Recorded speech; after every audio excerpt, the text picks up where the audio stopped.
am Dr. Anjaya, Professor of History, Usmania University. Today,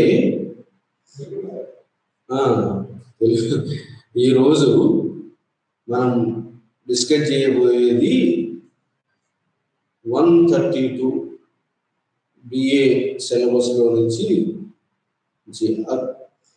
agrarian relations అంటే agriculture developments,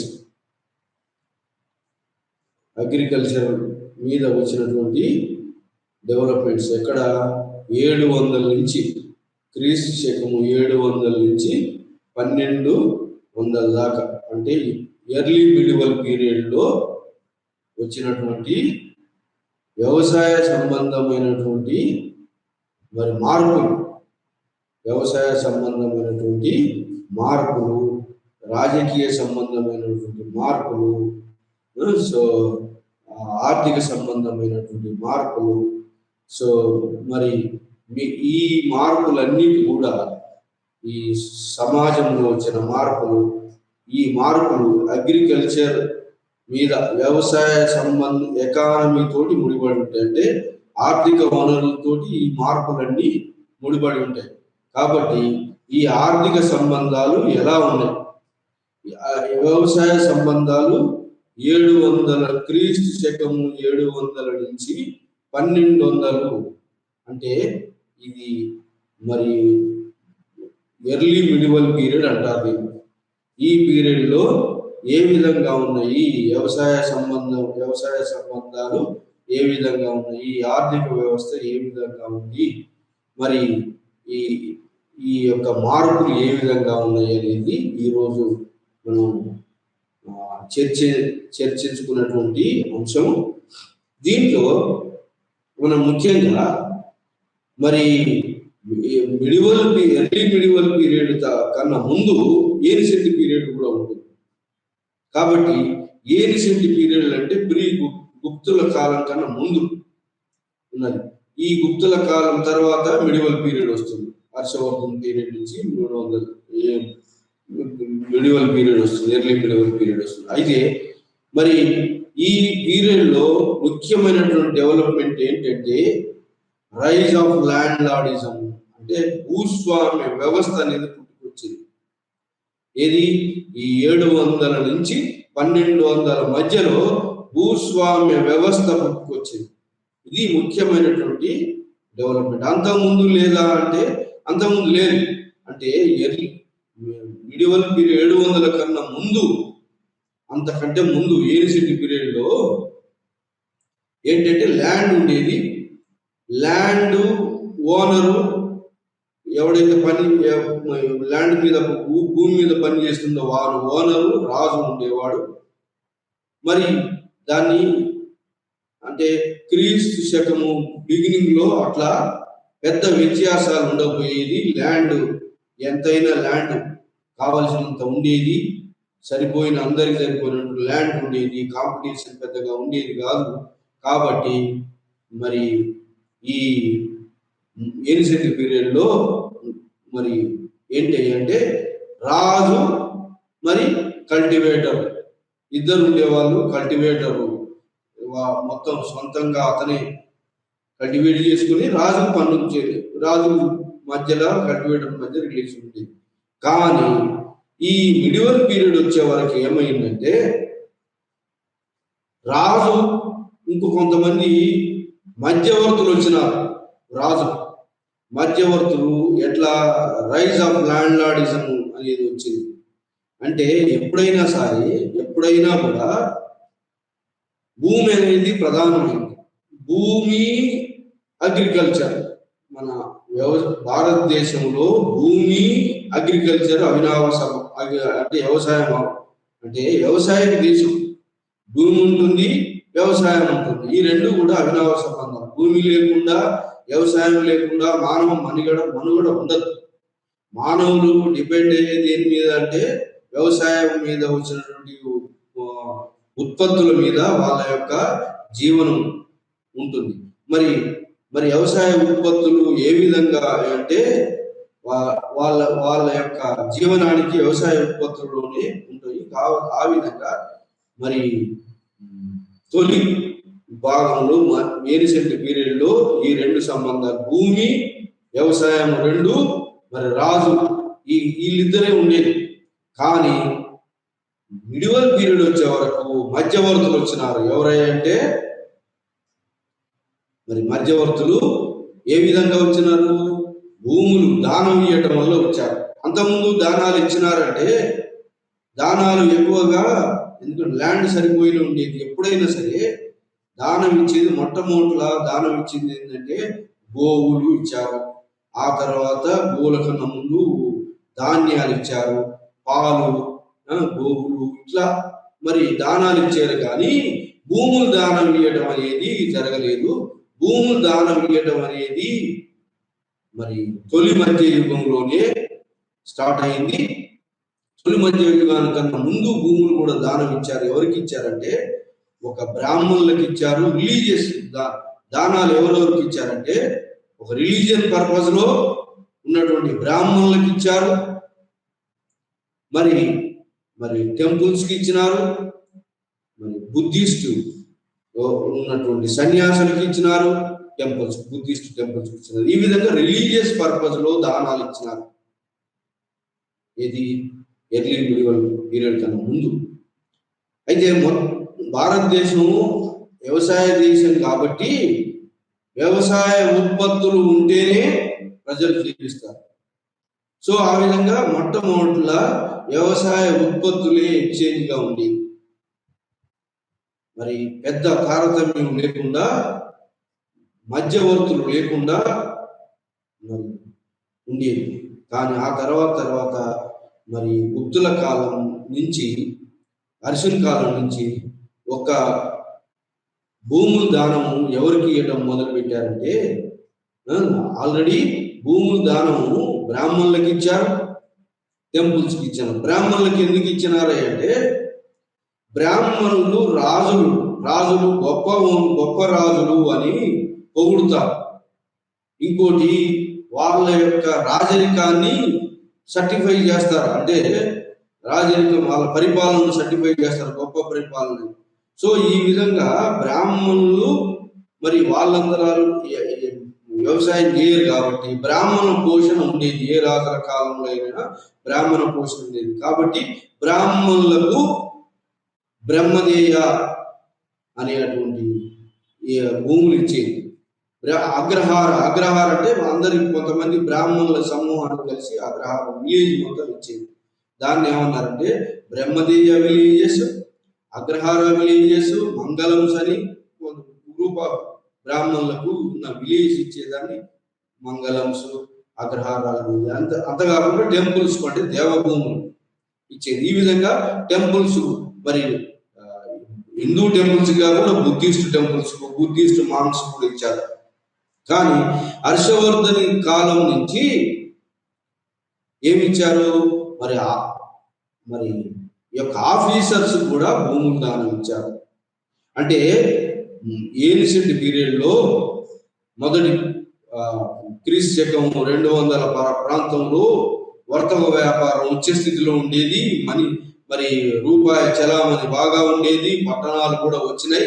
వర్తక వ్యాపారం ఉన్న స్థితిలో ఉండేది. కానీ తర్వాత పీరియడ్ లో మధ్యయుగం వచ్చే వరకు ఏమైంది? రూపాయి పట్టణాలు, అంతకుముందు పట్టణాలు, వర్తక వ్యాపారాలు క్షీణించి మరి రూపాయి వాడకం చలామణిలో తగ్గిపోయింది. కాబట్టి ఆ రూపాయి వాడకానికి బదులుగా భూములు ఇవ్వడం మొదలు పెట్టారు. ఎవరికి?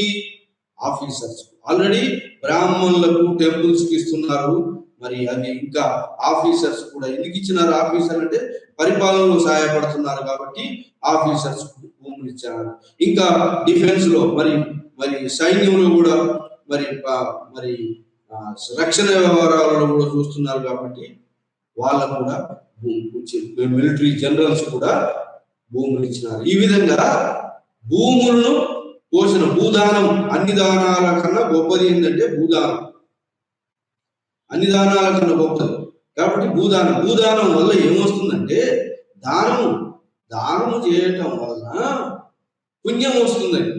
పుణ్యం ఎందుకు రావాలంటే పాపాలు పోగొట్టుకోవడానికి పుణ్యం రావాలి. అంటే పుణ్యం దానం ఎందుకు ఇస్తున్నారంటే పుణ్యం కోసం. పుణ్యం ఎందుకు అంటే పాపాలు పోగొట్టుకోవడం కోసం పుణ్యం. అంటే చేసిన పాపాలు పోగొట్టుకోవాలనే ఉద్దేశంతో పుణ్యం చేస్తారు. పుణ్యం చేసిన పుణ్యానికి పుణ్యం చేయడానికి దానాలు ఇస్తారు. సో ఈ విధంగా ఇంటర్లింక్డ్. మరి ఈ దానాలు ఎవరికి ఇస్తారంటే బ్రాహ్మణులకు ఇస్తారు, మరి టెంపుల్స్కి ఇస్తారు. ఎందుకంటే బ్రాహ్మణులు రిలీజియస్ పర్పస్. ఆ విధంగా మరి బ్రాహ్మణులు పొగుడుతుంటారు, వాళ్ళ పరిపాలన మరి చట్టబద్ధమైందని చేస్తుంటారు.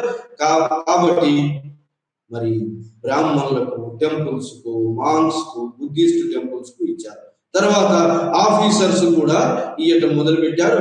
ఆ విధంగా ఎందుకు ఆఫీసర్ వాళ్ళ యొక్క అవసరాలు తీరాలి కదా, వాళ్ళు అడ్మినిస్ట్రేషన్ లో సహాయపడుతున్నారు, ప్రభుత్వ పరిపాలనలో సహాయపడుతున్నారు, సైన్యంలో మరి ప్రభుత్వం రక్షించడానికి, రాజ్యాన్ని రక్షించడానికి సహాయపడుతున్నారు. కాబట్టి వివిధ శాఖలో ఉన్న పరిపాలకులు కూడా భూములు ఇవ్వటం మొదలుపెట్టారు. ఆ విధంగా పరిపాలకులు కూడా భూమి ఇవ్వటం మొదలుపెట్టే వరకు ఈ విధంగా ఇంటర్మీడియట్ ల్యాండ్ లార్డ్స్ అనే వాళ్ళు ఎవరు చేయరు. అంతకుముందు లేరు. అంతకుముందు ఈ మధ్యవర్తులు భూముల మీద లేరు. మధ్యవర్తులు ఎవరెవరు వచ్చారంటే బ్రాహ్మణులు వచ్చినారు. మధ్యవర్తులుగా దేవదాన భూములు దేవుని ఎగ్జిక్యూటివ్ కమిటీ మెయింటైన్ చేస్తుంది. దేవదాన భూములు, బ్రాహ్మణ భూములు బ్రాహ్మణులు మెయింటైన్ చేస్తారు. అగ్రహారాలు బ్రాహ్మణుల కమిటీలు ఉంటాయి.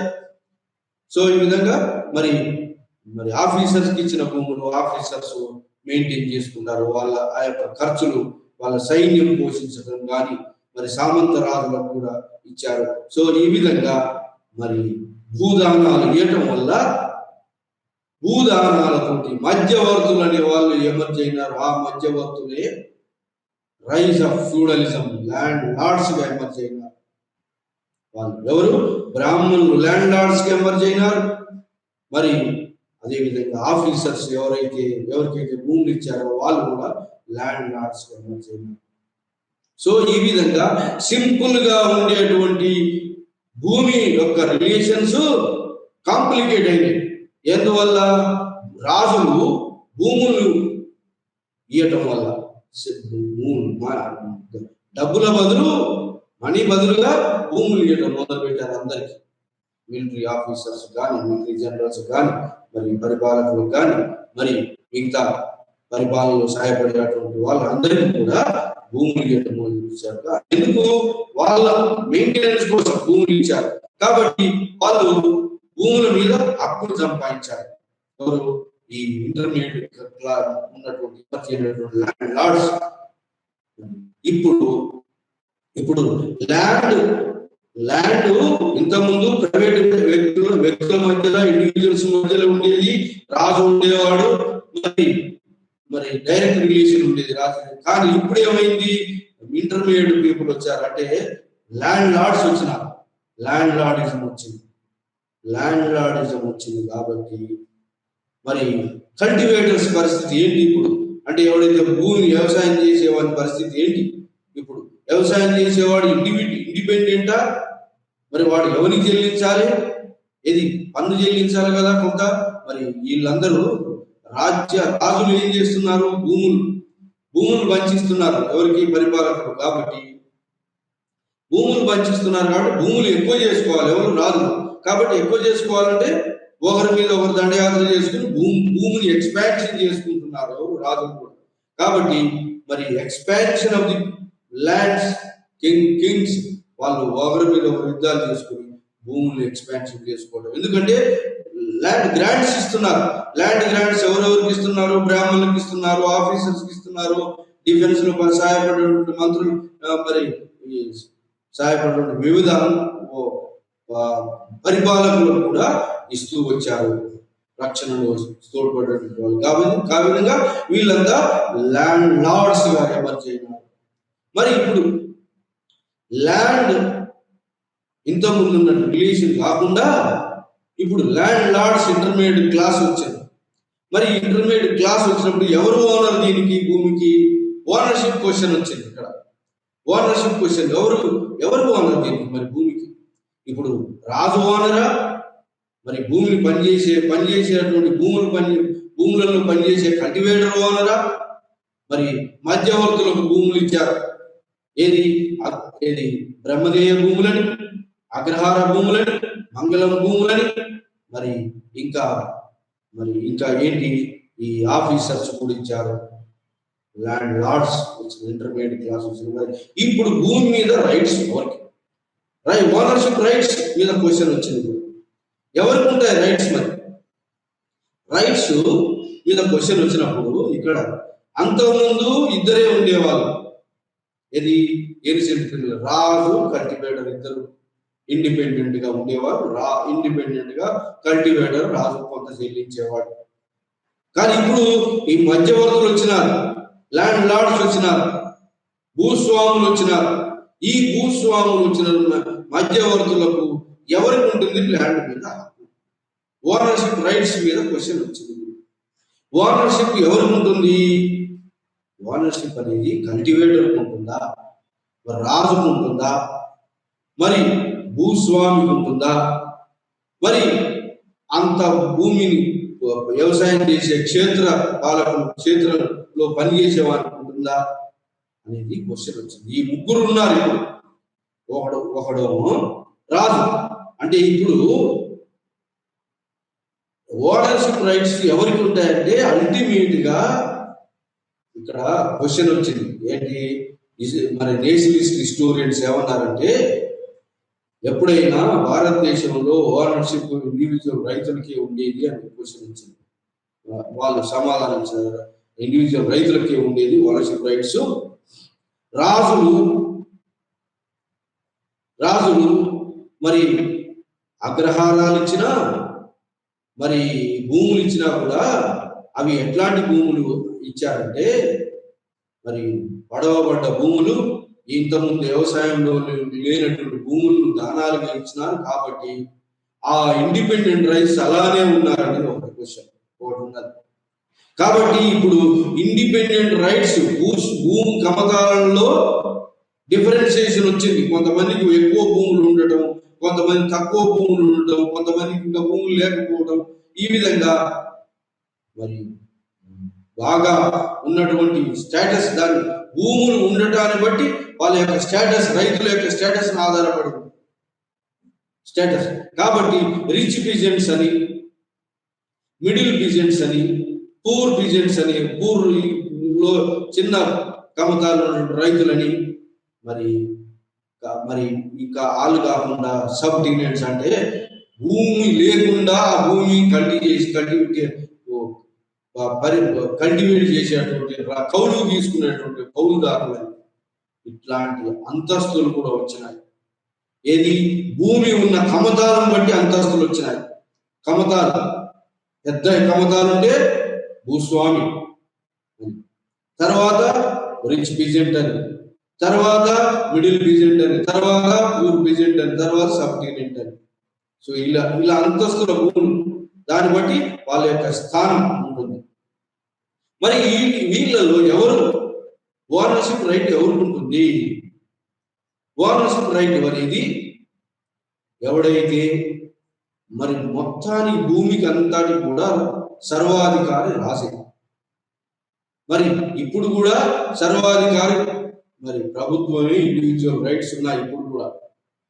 ఇండివిజువల్ రైట్స్ ఎప్పుడు దాకా ఉన్నాయి? భూమి మీద పన్ను చెల్లించినంత, అంతకుముందు మనం ప్రీ బ్రిటిష్ పీరియడ్ కన్నా ముందు, లేదా మిడివల్ పీరియడ్ లో, ఏన్షియంట్ పీరియడ్ లో మొత్తం ఆర్థిక వ్యవస్థ అంతా కూడా భూమి చుట్టే తిరిగేది. భూమి దాని సంబంధమైనటువంటి వాటి మీదనే ఉండేది. అంతకుముందు మిగతా యొక్క పరిశ్రమలు కానీ మిగతా అన్ని ఏమి డెవలప్ కాలేదు. అప్పుడున్న ఎకానమీ, ఆర్థిక వ్యవస్థకు మూల కారణం ఏంటంటే భూమిలో నుంచి వచ్చినటువంటి పంట మాత్రమే. ఆ పంట బార్టర్ సిస్టమ్ లో, ఎక్స్చేంజ్ ద్వారా ప్రజలు జీవించేవాళ్ళు. పంటనిచ్చి ఈ విధంగా బార్టర్ సిస్టమ్ అమల్లో ఉండేది. మనీ ఎకానమీ బాగా ఉండేది కాదు. కాబట్టి ముస్లింలు వచ్చిన దాకా మనీ చలామణి లేదు భారతదేశంలో.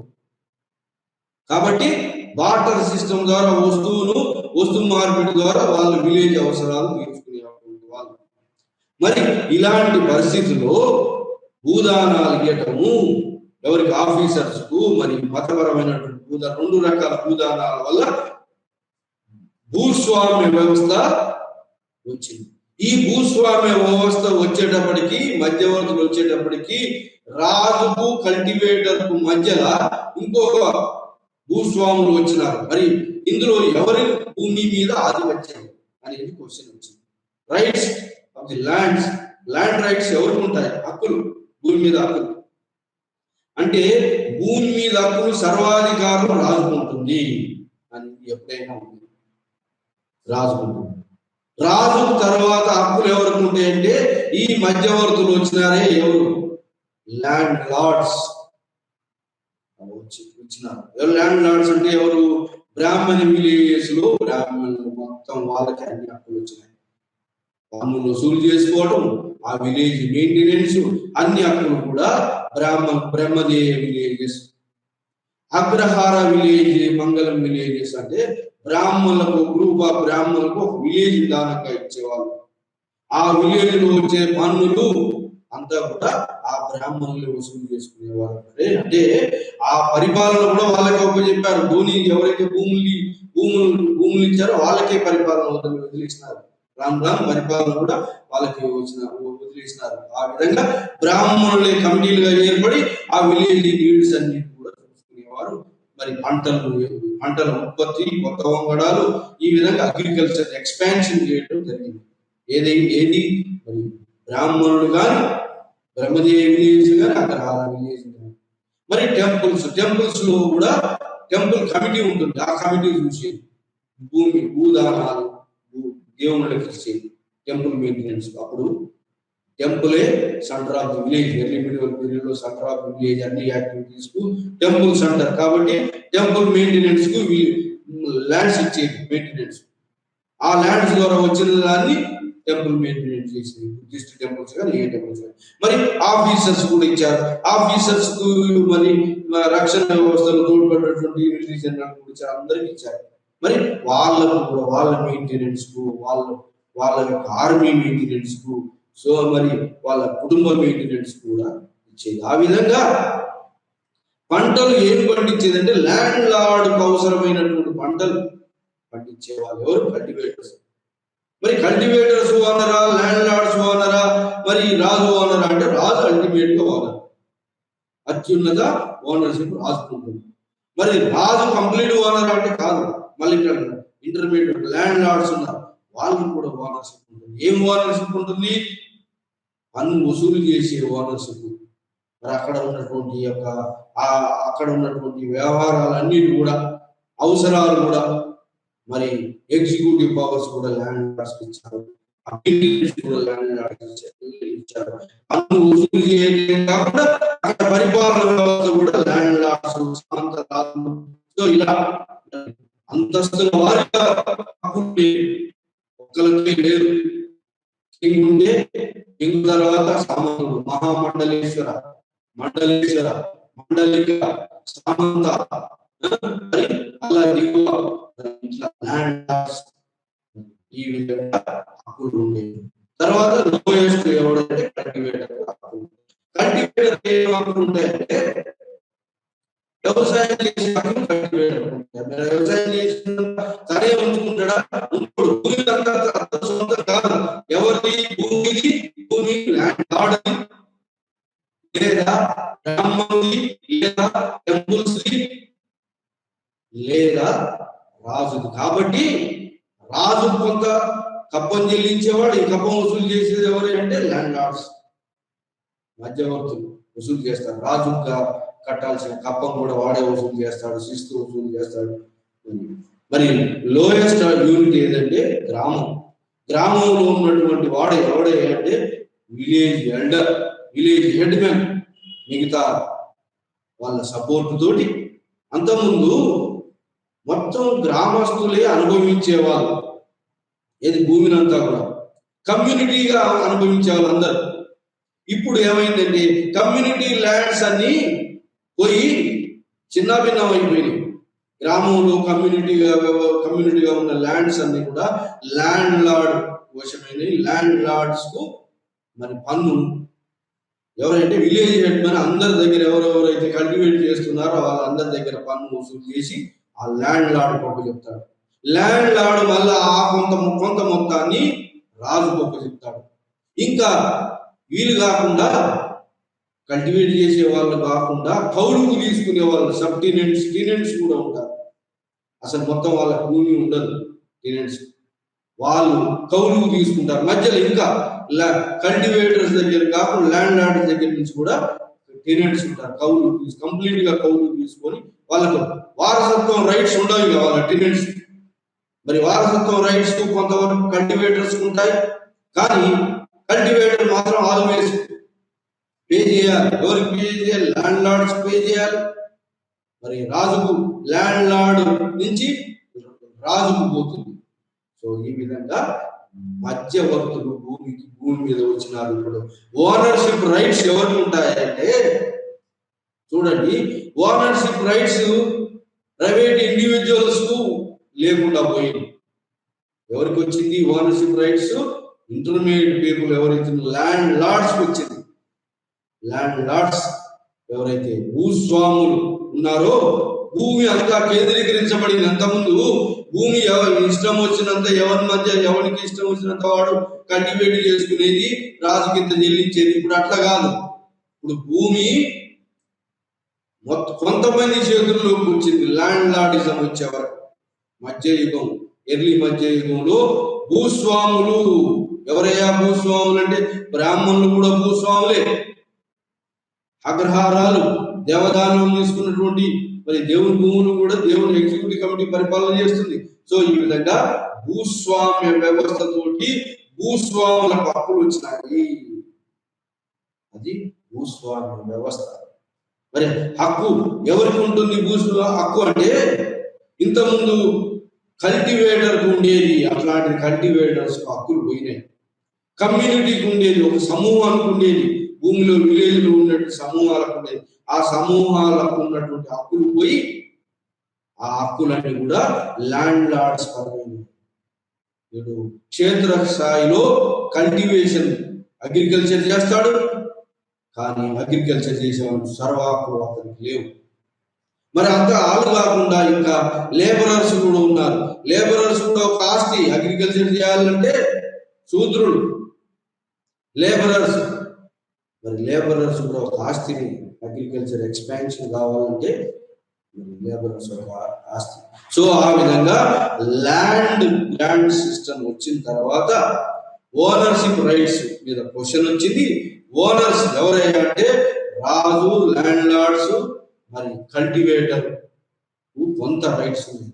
హెరిడిటరీ రైట్స్ ల్యాండ్ లార్డ్స్ వచ్చేసింది, భూస్వాములకు వచ్చింది హెరిడిటరీ రైట్స్, పరిపాలకులకు కూడా హెరిడిటరీ రైట్స్ వచ్చినాయి. మరి రాజు కాబట్టి వీళ్ళందరి అవసరాలు తీర్చడం కోసం రాజు ఏం చేసేవాడంటే రాజు భూమి అందరికీ ఆస్తి ఏంటంటే అప్పుడు మధ్యయుగంలో భూమి ఆస్తి కాబట్టి భూమిని ఇంక్రీజ్ చేయడం కోసం ఒకరి మీద ఒకరు యుద్ధాలు చేసుకునేవారు రాజు. ఆ విధంగా యుద్ధాలు చేసుకుని భూమిని ఇంక్రీజ్ చేసుకుని అతని యొక్క ప్రతాపాన్ని పెంచుకునేవాడు, అతని యొక్క ఆధిపత్యాన్ని పెంచుకునేవాడు. ఈ ఆధిపత్యం పెంపడమే కాకుండా మరి ల్యాండ్ గ్రాంట్స్ కూడా పరిపాలకులకు, మిగతా వాళ్ళకందరికి, బ్రాహ్మణులకు అందరికి కూడా ల్యాండ్స్ ఇవ్వచ్చు. సో ఈ ల్యాండ్ పంచేయడం కూడా రకరకాలుగా ఉన్నది. ల్యాండ్ పంచేయడం కూడా ఆల్రెడీ మంచిగా కల్టివేషన్ అయినటువంటి ల్యాండ్ పంచేయడం, కల్టివేషన్ ఉన్నటువంటి రైతుల దగ్గర కూడా ల్యాండ్ లార్డ్స్కి ఇస్తే వాళ్ళ దగ్గర నుంచి పన్నులు వసూలు చేసుకున్నారు. అట్లాంటిది ఒకటి ఉన్నది. అట్లా కాకుండా అసలు కల్టివేషన్ లో లేనటువంటి కొత్త భూములను కూడా మధ్యవర్తులకు, భూస్వాములకు లేదా మరి బ్రాహ్మణులకు ఇస్తే ఆ భూములు కల్టివేషన్ లోకి తీసుకురాబడ్డాయి. కాబట్టి అగ్రికల్చర్ ఎక్స్పాన్షన్ అయింది. దీంతో ఏమైందంటే ఎక్స్పాన్షన్ ఆఫ్ అగ్రికల్చర్ పెరిగిపోయింది. ఫుడ్ ప్రొడక్షన్ పెరిగింది, అగ్రికల్చర్ పెరిగింది, ఫుడ్ ప్రొడక్షన్ పెరిగింది. ఫుడ్ ప్రొడక్షన్ పెరిగింది కాబట్టి సర్ప్లస్ వచ్చి చేరింది. ఎవరికి చేరింది? ల్యాండ్ లార్డ్స్ వచ్చి చేరింది. సర్ప్లస్ ల్యాండ్ లార్డ్స్ నుంచి రాజులకు పోయింది. ఆ విధంగా ఎవరు ధనవంతులైనారంటే రాజులు, ల్యాండ్ లార్డ్స్ బాగా ధనవంతులైనారు మధ్య యుగంలో. ఎవరు? మరి కల్టివేటర్స్, సబ్టెనెంట్స్, కౌలుదారులు ఉన్నది దాదాపుగా ఉన్నదంత పాలు పండించిందంత ఎక్కువ భాగాన్ని ఈ మధ్యవర్తులకు చెల్లించడం, ఆ తర్వాత రాజు పోవడం, మరి బ్రాహ్మణులు పోవడము, టెంపుల్స్ పోవడము. ఆ విధంగా మరి లోయర్ క్యాడర్ లో ఉన్నటువంటి వాళ్ళు సఫరర్స్ గా ఉన్నారు. వాళ్ళు ఎక్కువగా సుఖాలను అనుభవించలేదు. ఏ కాలంలో? రాజుల కాలంలో కింది తరగతుల వాళ్ళు ఎక్కువగా సుఖాలను అనుభవించలేదు. ఈ విధంగా మధ్య యుగంలో, ఎర్లీ మధ్య యుగంలో, మొదటి మధ్య యుగంలో మరి ట్రేడ్ అండ్ కామర్స్ క్షీణించింది. మనీ ఎకానమీ లేదు. వాటర్ సిస్టమ్ ఏంటంటే ల్యాండ్ ఫుడ్ ప్రొడక్షన్ ఒకరి నుంచి ఒకరు మార్చుకునేటువంటి. మరి పన్ను ఎట్లా వసూలు చేసేదంటే ధన రూపంలో వసూలు చేసేది ఎక్కువ. ధాన్య రూపంలో ఎక్కువ వసూలు, ధాన్యం ఇచ్చేది పన్ను రూపంలో. సో ఆ విధంగా దాన్ని ఏమంటారంటే కైండ్ సిస్టమ్, అంటే ధాన్య రూపంలో పన్ను వసూలు చేసేది ఎక్కువగా. మనీ చలామణిలో లేదు కాబట్టి కైండ్ రూపంలో, అంటే ధాన్య ప్రొడక్షన్, ధాన్యం ల్యాండ్ నుంచి వచ్చిన ప్రొడక్షన్ మీద వసూలయ్యేది. సో ఈ విధంగా ఓనర్షిప్ రైట్స్ ఎవరికి వచ్చింది? ల్యాండ్ గ్రాంట్స్ సిస్టమ్ వచ్చిన తర్వాత ఓనర్షిప్ రైట్స్ చేంజ్ అయ్యి land price of land lordism వచ్చేసి ల్యాండ్ లార్డ్ ఓనర్ అయినారు, రాజు ఓనర్ అయినాడు. కల్టివేటర్ కు ఇండివిజువల్ అథారిటీ లేదు, అతను అందరికి పే చేయాలి. రాజు ల్యాండ్ లార్డ్ పే చేసి ల్యాండ్ లార్డ్ నుంచి రాజుకు వస్తుంది. సో ఈ విధంగా ఫ్యూడలిజం వచ్చింది. కొంత భాగం అతను ఉంచుకునేవాడు. ఇంకా సబ్టెనెంట్స్ కౌలుదారులు, ఇంకా అగ్రికల్చర్ లేబర్, అస్సలు భూములు లేని వాళ్ళు కొట్టి వ్యవసాయం చేసుకోవాలంటే వ్యవసాయం చేయడానికి, మరి వ్యవసాయం అభివృద్ధి చేయడానికి కొత్త భూములు తీసుకురావడానికి లేబరర్స్ కూడా అవసరం. వాళ్ళ యొక్క ఇంపార్టెన్స్ కూడా ఉంది, లేబరర్స్. సో ఈ విధంగా ల్యాండ్ లార్డిజం, ఓనర్షిప్ రైట్స్ తర్వాత మరి ఈ అగ్రికల్చర్ ఎలా ఉండేదంటే, ఈ ఓనర్షిప్ రైట్స్ తర్వాత అగ్రికల్చర్ ఎక్స్పాన్షన్, అగ్రేరియన్ ఎకానమీ. మొత్తం మీద ఎకానమీ ఏంటంటే agrarian economy, agriculture relations, agrarian economy. మరి ఈ అగ్రేరియన్ ఎకానమీ మీద ప్రజలందరూ నివసిస్తున్నారు కాబట్టి రాజులు ఏం చేశారంటే అగ్రికల్చర్ కోసం అని చెప్పి చెరువులు, బావులు, కుంటలు తవ్వించడం మొదలు పెట్టారు, ఎంకరేజ్ చేశారు. ఆ విధంగా తమిళనాడులో పల్లవుల కాలంలో, చోళుల కాలంలో చెరువులు, బావులు తవ్వబడ్డాయి, కుంటలు. మరి చాళుక్యుల కాలంలో, మరి తర్వాత వయసరుల కాలంలో, ఎర్లీ మిడిల్ పీరియడ్లో వయసరులు ఉన్నారు, కాకతీయులు ఉన్నారు.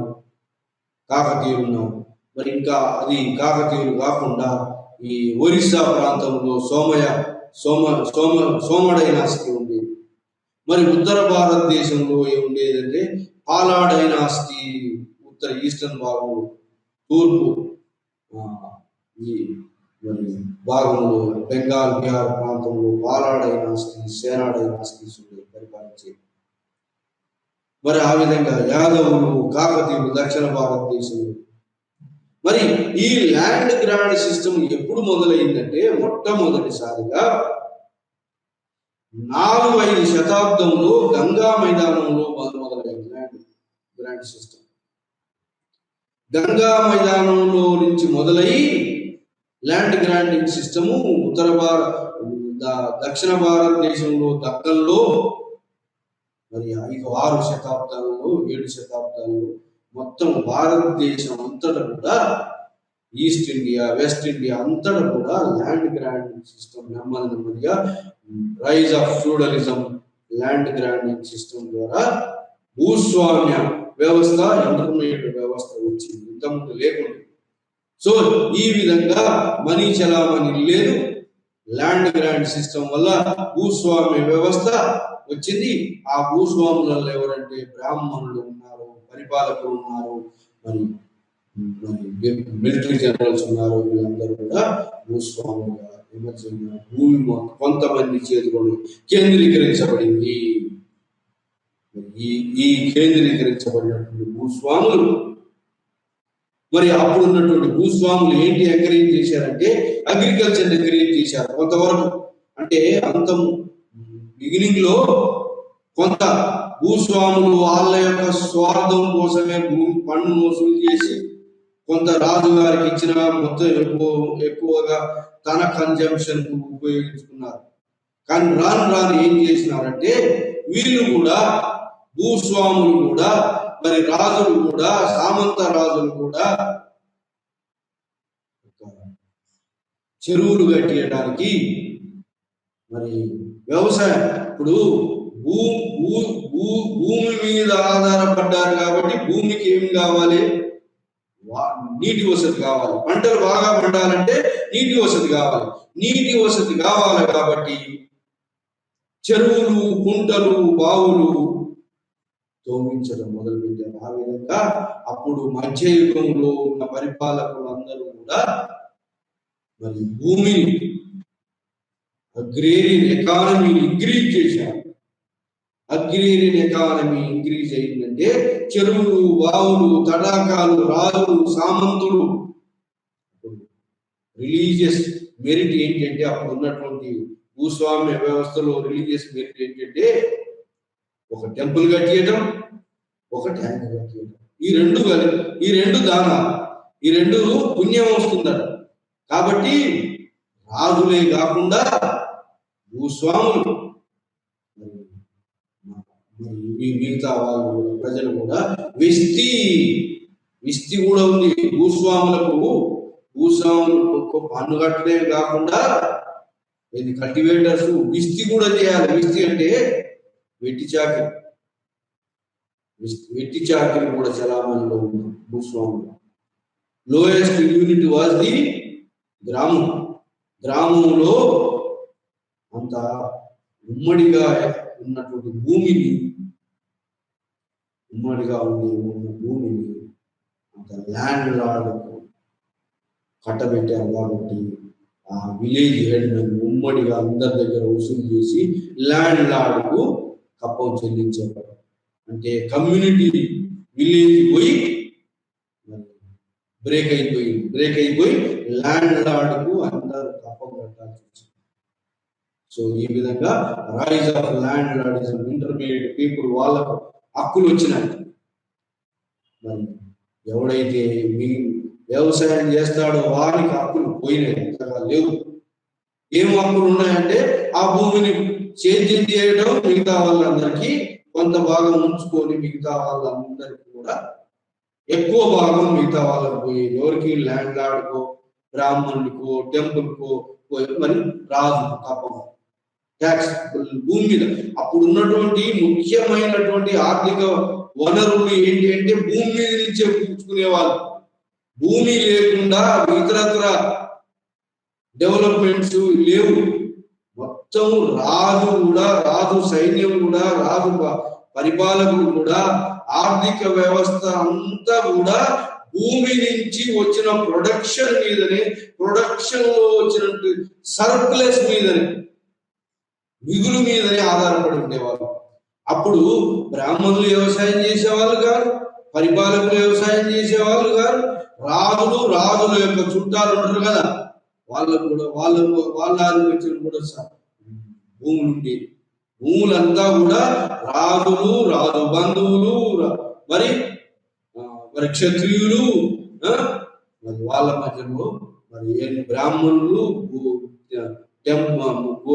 గుళ్ళు, టెంపుల్స్, మధ్యలో ఉండే భూములంతా కూడా వాళ్ళ భూస్వామ్యం అంతా కూడా వాళ్ళ చేతిలో ఉండేది.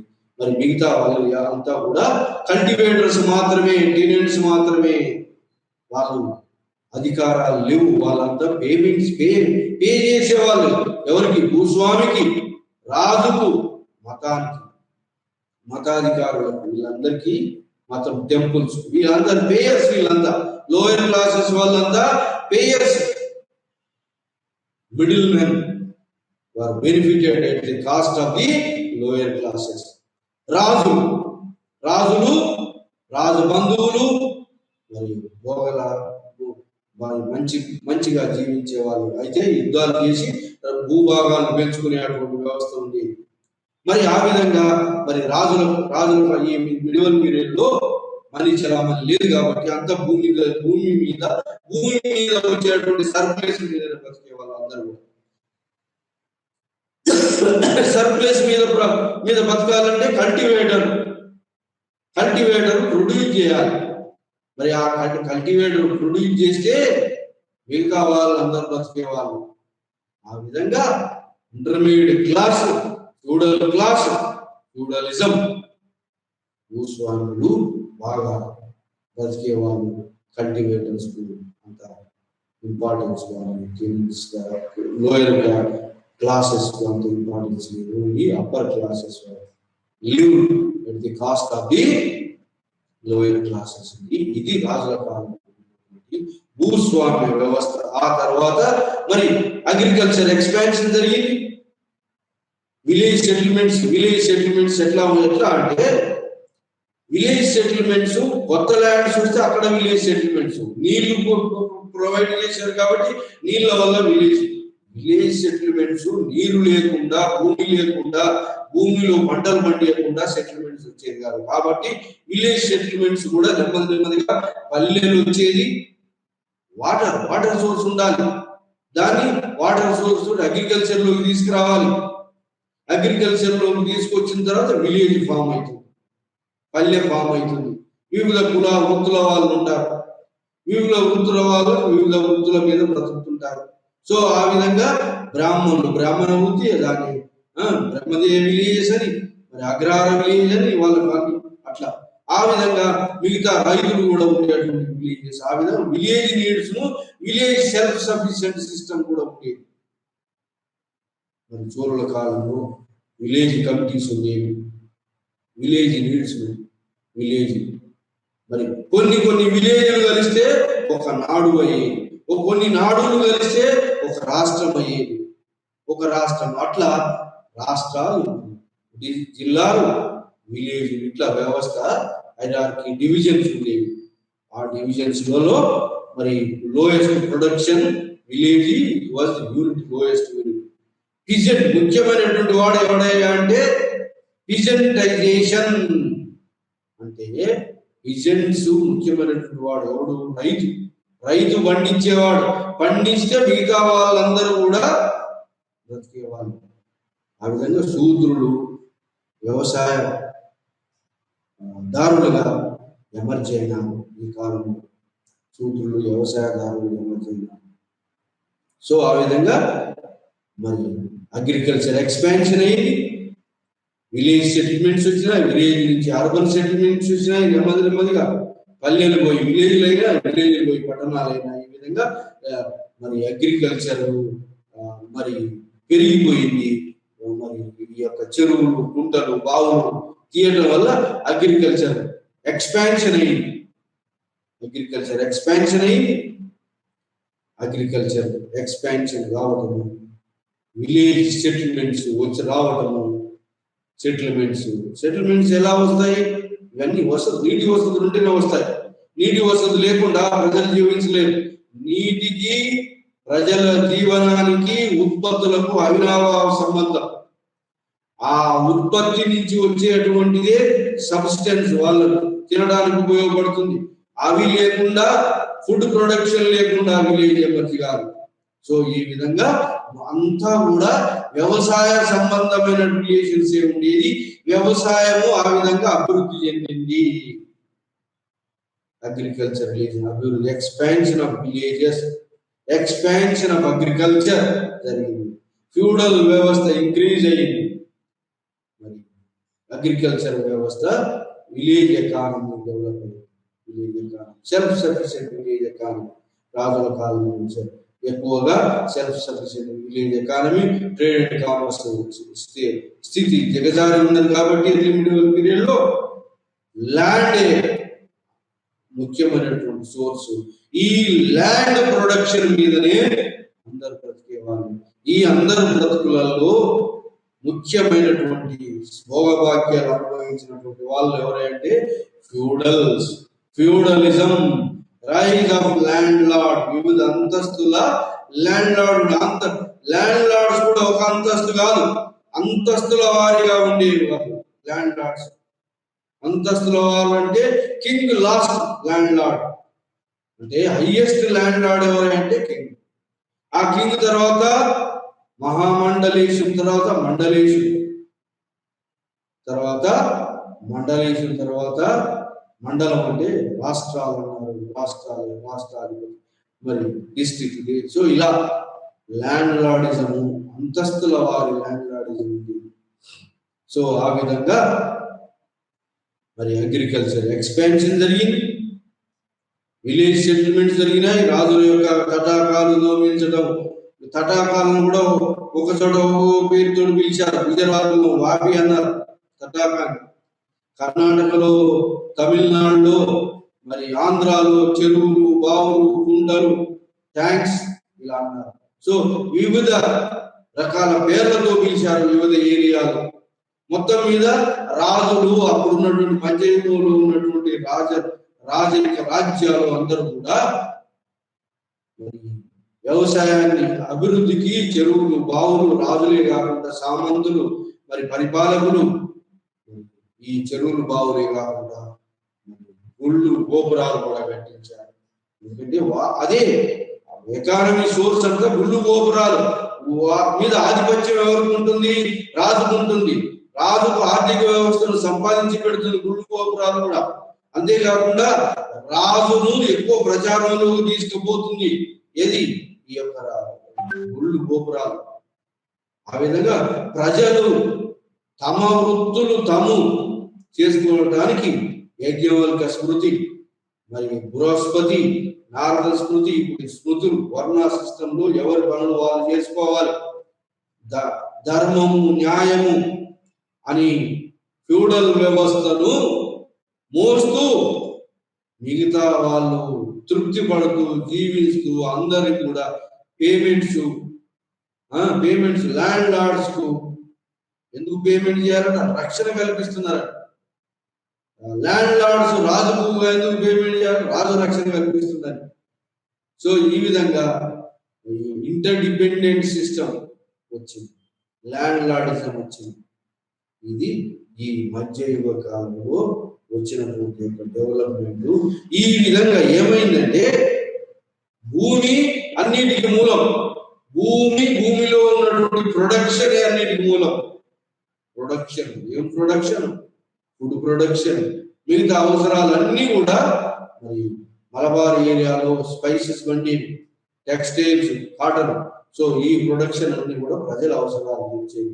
ఈ అవసరాలన్నిటి కూడా ప్రజలు ఉత్పత్తులు చేసి ఈ ఉత్పత్తులను మరి మధ్యవర్తులు ఉన్నటువంటి ఫ్యూడల్ వ్యవస్థలో ఉన్నటువంటి వాళ్ళకు అందజేసేవాళ్ళు, వాళ్ళు రాజులకు అందజేసేవాళ్ళు.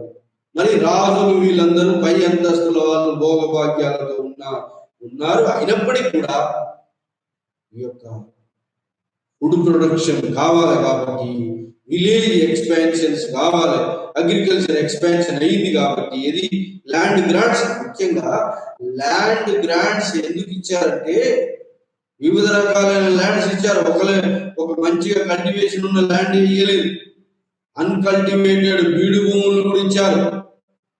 దానాలు ఇస్తే ఆ దానంలో నుంచి దాన్ని కల్టివేషన్ లోకి తీసుకురావాలి. అతని సర్వాధికారులు ఇచ్చారు ఈ యొక్క బ్రాహ్మణులకు, మరి ఈ యొక్క భూస్వాములకు ఆ భూమి మీద.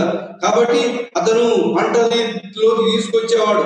ఆ పంటలోకి వచ్చింది కాబట్టి ప్రొడక్షన్ పెరిగింది కాబట్టి ప్రజలు తినడానికి ఆహారం పెరిగింది, ఫుడ్ ప్రొడక్షన్ పెరిగింది, ఆహారం పెరిగింది కాబట్టి ప్రజలు ఎక్కువ మంది ఒక దగ్గర విలేజ్ సెటిల్మెంట్స్ వచ్చినాయి. విలేజ్ సెటిల్మెంట్స్ ఇంకా ఇంప్రూవ్ కావాలంటే చెరువులు, బావులు, వీటి వసతులు కల్పించాలి. అది రాజులు, మరి భూస్వాములు, మధ్యవర్తులు ఉన్నటువంటి ఎవరైతే కప్పం భూస్వాము వ్యవస్థలు ఉన్నటువంటి వాళ్ళు కూడా ఇవన్నిటిని ఫెసిలిటీస్ కల్పించారు. ఆ విధంగా భూమిని, వ్యవసాయ ఉత్పత్తులను పెంచడానికి, ఎక్కువ భూమిని సాగులోకి తీసుకురావడానికి, మరి భూ కమతాలను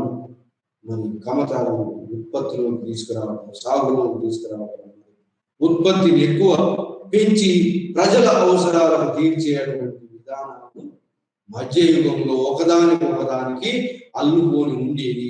ఆ విధంగా మధ్యయుగంలో వచ్చినటువంటి ముఖ్యమైన డెవలప్మెంట్ ఏంటంటే, అంత ముందున్నటువంటి ఇండివిజువల్ రైతు, ఇండిపెండెంట్ రైతు అని, రైతు సర్వాధికారి అని పోయి గ్రామం సర్వాధికారాలు ఉండేది. గ్రామం దానికి కూడా అధికారాలు పోయి, గ్రామానికి కూడా అధికారాలు పోయి అవి కూడా భూస్వాములకు దాన్ని దారదత్తం చేసి గ్రామ అధికారాలు కూడా ఆ గ్రామం మీద హెడ్ ఉన్నటువంటి గ్రామ హెడ్ కరణం, మరి వీళ్ళందరూ కూడా భూస్వాముల యొక్క అవసరాలు, భూస్వాములు రాజుల యొక్క అవసరాలను తీర్చడం.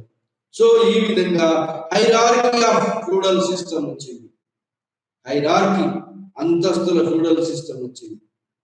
ఈ అంతస్తుల ఫ్యూడల్ సిస్టము మరి భూమి సంబంధమైనటువంటి యొక్క మరి ప్రొడక్షన్ ఇంప్రూవ్ కావాలి కాబట్టి దానికి చెరువులు, కుంటలు, రాజులు, మిగతా వాళ్ళందరూ ప్రొవైడ్ చేసి వ్యవసాయ సంబంధమైనటువంటి మరి నీటి వసతులు కల్పించి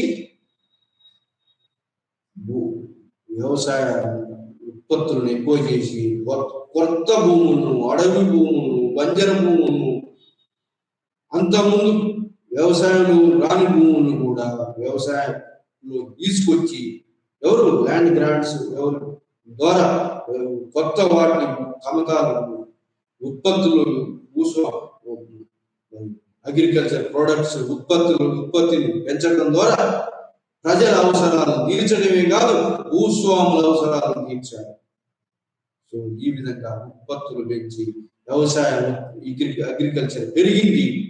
ఆ విధంగా 12th century వచ్చే వరకు వ్యవసాయ అగ్రికల్చర్ రిలేషన్స్, వ్యవసాయ ఉత్పత్తులు పెరిగినాయి కాబట్టి వ్యవసాయ ఉత్పత్తులు మరి గ్రామాలు పట్టణాలుగా మారుతున్నాయి కాబట్టి నెమ్మదిగా ముస్లింల పీరియడ్ వచ్చే వరకు వర్తక వ్యాపారం వృద్ధి చెంది ట్రేడ్ అండ్ కామర్స్ వ్యవస్థ వచ్చింది.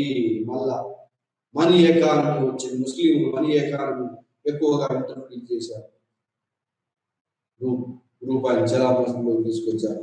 పేమెంట్స్ అయితే ఇది మధ్యయుగంలో పేమెంట్స్ అన్ని కూడా భూములే, కానీ ముస్లింలు మాత్రం పేమెంట్స్ అన్ని కూడా క్యాష్ పేమెంట్స్ చేసినారు. ఆ విధంగా సెంట్రలైజ్డ్ అడ్మినిస్ట్రేషన్ తీసుకొచ్చారు ఎవరు? ముస్లిం రాజు. పేమెంట్స్ హయ్యర్ లెవెల్లో అంతా కూడా సెంట్రలైజ్డ్ అడ్మినిస్ట్రేషన్, స్టాండింగ్ ఆర్మీ ఉండేది. మరి మధ్యయుగంలో మాత్రం స్టాండింగ్ ఆర్మీ ఉండేది కాదు. భూస్వాములు అంటే సామంత రాజులు పోషించే వాళ్ళు సైన్యాన్ని. ఆ సామంత రాజు అవసరం అప్పుడు రాజుకు ఈ సామంత సైన్యం పంపేవారు. ఆ విధంగా సామంత రాజ సిస్టమ్, ఫ్యూడలిజం, మరి సిద్ధ సైన్యం లేకపోవడంతో అప్పుడు ఉన్నటువంటి రాజులు ముస్లింల చేతిలో ఓడిపోయినారు. 1206 ఓడిపోయి ముస్లింలు, భారతదేశం ముస్లిం దేశం. ఇంకా ఏమైందంటే రాజులు ఒకరి మీద ఒకరు కొట్టుకునేవాళ్ళు. ఎందుకంటే ఆ భూమిని ఇంక్రీజ్ చేయాలి కదా. భూమిని ఇంక్రీజ్ చేయాలంటే ఒకరి భూమిని ఒకరు గుంజుకునేవాళ్ళు, కొత్త భూములు తీసుకొచ్చేవాళ్ళు. ఈ విధంగా భూస్వామ్య వ్యవస్థ, భూములు, సామంతరాజ సిస్టము, చిన్న చిన్న రాజులు, వాళ్ళ మధ్యలో కొట్లాటలు, దీనితోటి భారతదేశం అంతా ముక్కలు ముక్కలుగా ఉండేది. ఈ ముక్కలు ముక్కలుగా ఉన్నటువంటి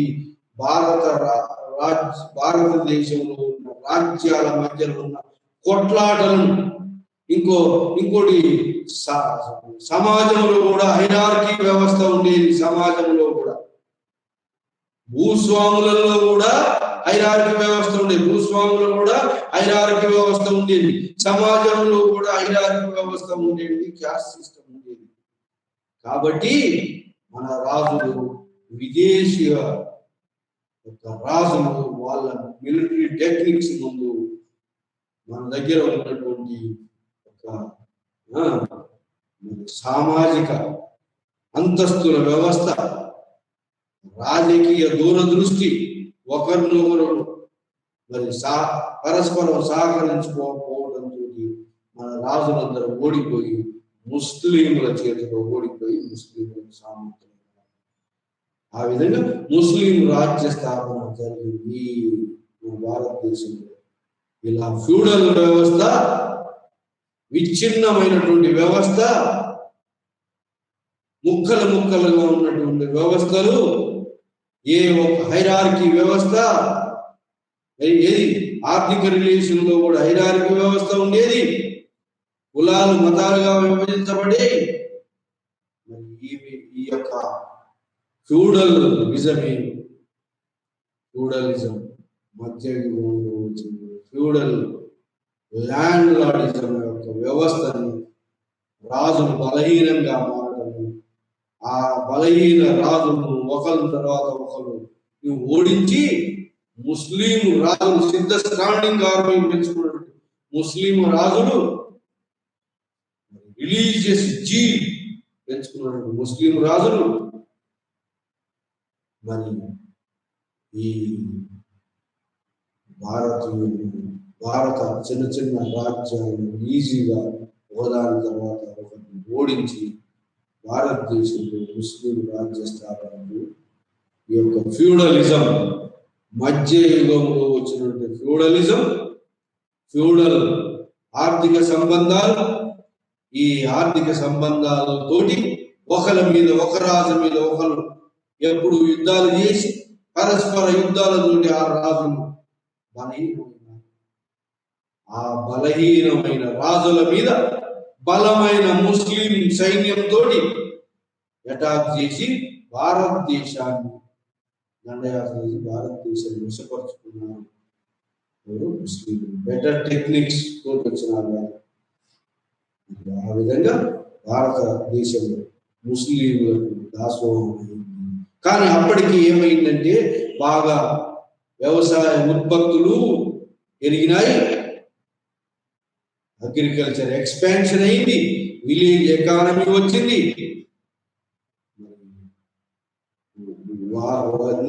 ఇరిగేషన్ ఫెసిలిటీస్ కూడా వచ్చినాయి. ఆ విధంగా రైజ్ ఆఫ్ ఓనర్షిప్ రైట్స్, అంటే ఓనర్షిప్ రైట్స్ కు ఇండివిజువల్ రైతులు లేకుండా పోయి ల్యాండ్ లార్డ్స్ కు అల్టిమేట్ గా రాజు ఓనర్షిప్ రైట్. కాబట్టి రాజును కింద ఉన్నటువంటి వాళ్ళకు కూడా హెరిడిటరీ రైట్స్ ఉండేవి. వాళ్ళు కాకుండా మరి కల్టివేటర్స్ కూడా, ఎవరైతే పన్నులు చెల్లిస్తున్నారో కొంతమంది పన్నులు చెల్లించే వాళ్ళకు కూడా అన్ని రాజులకు ఎప్పుడు పరిపాలకులకు ఎప్పుడైతే పన్నులు చెల్లిస్తున్నారో ఆ పన్నులు చెల్లించే కాలం వరకు వాళ్ళు కూడా అధికారం ఉండేది. ఆ విధంగా ఎక్కువ మంది భూమిని కోల్పోయినారు. భూమిని ల్యాండ్ లార్డ్స్ కి ఎక్కువగా భూమి అంతా ల్యాండ్ లార్డ్స్ మధ్యలో కేంద్రీకరించబడి భూస్వామ్య వ్యవస్థ అభివృద్ధి చెందబడి